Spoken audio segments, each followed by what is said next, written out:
Hey guys, welcome back to the Trailhead. It has been a hot minute since I posted anything to my channel. In fact, I'm recording this Mother's Day weekend, and this I think is only the second video I've posted for 2024. This wasn't part of the plan, so I just thought I would take a second and fill you in on exactly what has been happening in my life since the last time I posted. I just started this channel, and when the new year hit, I was super pumped to get a game plan together to grow my channel. I had all of these ideas for content, but right off the bat, this year was difficult. January is not always the best time to start out with big goals. It's what we're supposed to do, but let's be honest. The weather is crap, the days are short, and it's hard to get going on anything, even if you really want to. And where I live in northern Colorado, we were hit with the most severe weather I've ever experienced in my life. If you saw the one other video that I posted this year, it was my worst case scenario, which covered all the things that I go through when a storm comes in and freezes my water line or makes it malfunction in some way. Before February even hit, I went through 2 heated water hoses and eventually went 3 weeks without running water. So needless to say, I was not in the mood to be creative and shoot videos and talk to anybody on a camera because I needed a shower and I needed a break. It was a stressful time. On top of it being just a brutal winter, I also had financial stress. I made a year-end recap video where I kind of caught you guys up to speed as far as like where I was financially and how I even ended up in a tiny house to begin with. In a nutshell, I have been looking for a full-time job for a long time. And once I started this channel, I thought, you know what? I could use some flexibility to grow my channel. So maybe I'll just stick with doing freelance graphic design and supplement with substitute teaching in between. It seemed like it could be the perfect flexible job setup that would allow me to create content in between those things. But with any kind of freelance job, it is unpredictable. So one month I might have a ton of work and the next month I might have no work. That's exactly why I started substitute teaching. But with substitute teaching, every time there's a school holiday, I don't get paid. And every time there was a school closure because of winter weather, I didn't get paid. And if I got sick, filling in for sick teachers or being around sick kids and had to take a sick day, I didn't get paid. I needed to basically stop the bleeding. So the very first order of business had to be to find a full-time job and figure out YouTube later because I was feeling the financial crunch. And anyone who's ever job hunted knows that job hunting in itself can be a full-time job. I was applying for jobs nights and weekends, and when I was getting a phone interview or in-person interviews, I was having to give up a paid teaching job. So the financial stress was a lot. But the economy seems to be improving and all of my hard work paid off because I finally got a full-time job, and I'm here to tell you that predictable income is where it's at. I know when I'm getting paid, I know how much I'm getting paid, I've got benefits, I've got paid time off. I am so thankful because it's been a while. Before I go on, I'm just gonna say that when I shared my struggles with trying to find full-time work, so many of you shared that you had been there and had similar struggles and gave me encouraging words, and some of you even sent me job leads, so thank you for that. But it just meant a lot to me. Trying to rebuild your life later in life is not easy. So I just wanted to say thank you so much for all of the encouraging words and just for making me feel like I'm not alone.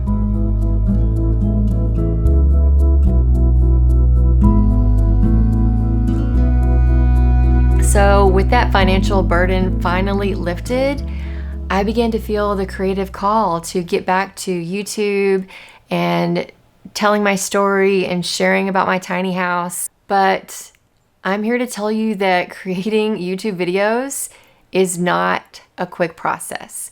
Coming up with content, shooting videos, editing videos, and publishing, all of that takes a massive amount of time.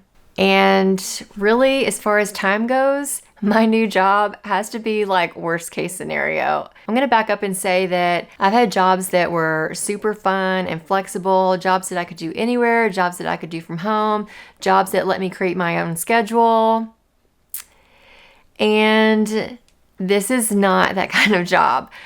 But also important to note that all of those jobs that gave me flexibility, one by one, went out of business. What I needed at this point was predictable income working for an established company that wasn't going anywhere anytime soon.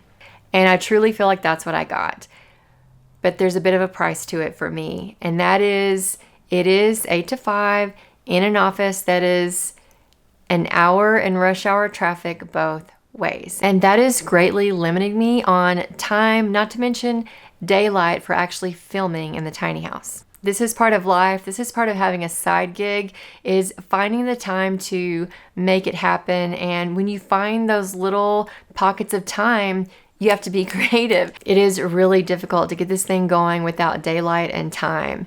And so I have this voice in my head that brings me down that is just like, if you really want this, you'll make it work. If you really want this, you're gonna work hard all weekend. But then the weekend comes and honestly, I wanna sleep in, I wanna go for a run, I wanna do something with my friends or my kids or something that doesn't feel like work. And this side gig really requires a lot of work. I just had to decide it's gonna be tough, but I'm gonna make it work. I'm gonna get at least one run in every weekend. I'm gonna get my house clean so that by the time the weekend gets here, I can be rolling and good to go. And even though I'm really thankful for this job, starting a new job is one of the most stressful things you can do. So I had to take a step back and just give myself time to get into the groove, get used to the drive, figure out, what my new schedule was going to look like. And just thinking about that gives me ideas of like, oh, I want to make a video about what my routine looks like now that I have an 8 to 5 job that is so demanding of my time. And how do I structure my day so that I get out the door and I don't make a complete mess, and so that things are streamlined and my time isn't wasted. Right when I started to figure that out, life happened again, and my 21-year-old son, Jack, called to see if it would be okay if he lived with me for a while. My daughter's moved out, she's at college, I absolutely have the space. Of course, I said yes. If it weren't already difficult to find free time to work or shoot video in this house, now I have the added obstacle of working around my son's timeline, who does get up early for work with me, but that also means he is often at home when I get home. And so I really want to embrace this time with him. I want to hear about his goals. I want to hear about the projects that he has going on and the things he wants to do with his life. But I also have big goals for my own life. I am recreating a life for myself, and I need every little bit of time that I can get. And so now I've got this layer of mom guilt that's building inside of me because I want to spend time with my son and I want to give him time and I want to listen to him when I get home. But I also desperately need this time to work. He's a responsible kid with a good job and good intentions and goals, and I know he's not going to be here long. Anyone who's had a side gig knows that life is going to keep happening, and there's going to be times when I can knock out a lot of work, nights and weekends, and get this thing going and create work that I'm really proud of. And then there's going to be times when my friends or my family really need me, and I'm going to have to set this aside and say, they're more important right now.